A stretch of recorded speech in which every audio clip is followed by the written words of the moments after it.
Good afternoon. A man's died in a one-car road accident in Fife. The incident on the A92 between Letham and Pargrove Crossroads happened this morning. The road was closed while an accident investigation was carried out, and it has since been reopened. Fife Constabulary are appealing for anyone who was travelling on that stretch between 5:30 and 6:30 this morning to contact them. Scotland will enjoy a major boom in oil production over the next 6 years. That's according to a new Scottish Government report that suggests the industry will generate between £41 billion and £57 billion in tax revenue between 2012 to 13 and 2017 to 2018. First Minister Alex Salmond says it means there's going to be a renewed oil boom north of the border.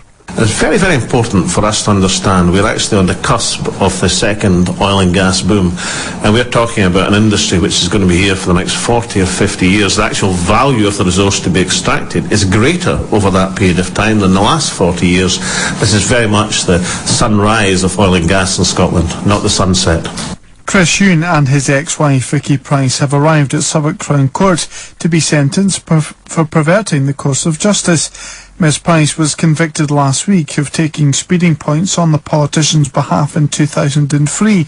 He admitted the charge. Former Tory Cabinet Minister Jonathan Aitken has spent time in jail and says nothing will prepare them for what happens next. You go down the stairs from the dock, and a few moments later you're put into handcuffs, and that's a cultural shock, and then you are, after a bit of bureaucracy, you're led off into what prisoners call a sweat box, those white prison vans. Campaigners are calling on Dundee City Council not to evict people who fall into rent arrears due to the bedroom tax.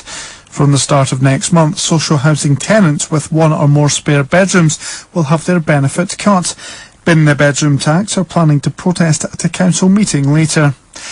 A Dundee West End councillor is calling for the local community to help track down a group of vandals. Fraser McPherson says those responsible for the graffiti in the city's Victoria Park and neighbouring streets are mindless. It's thought it took place on Friday or Saturday.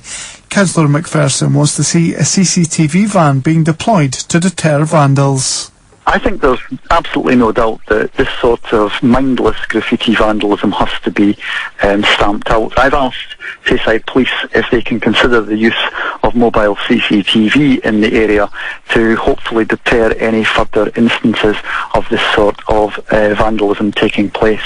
And finally, TV presenter Lorraine Kelly, actor Brian Cox and Scottish folk singer Sheena Wellington will front Dundee's bid to become UK City of Culture 2017.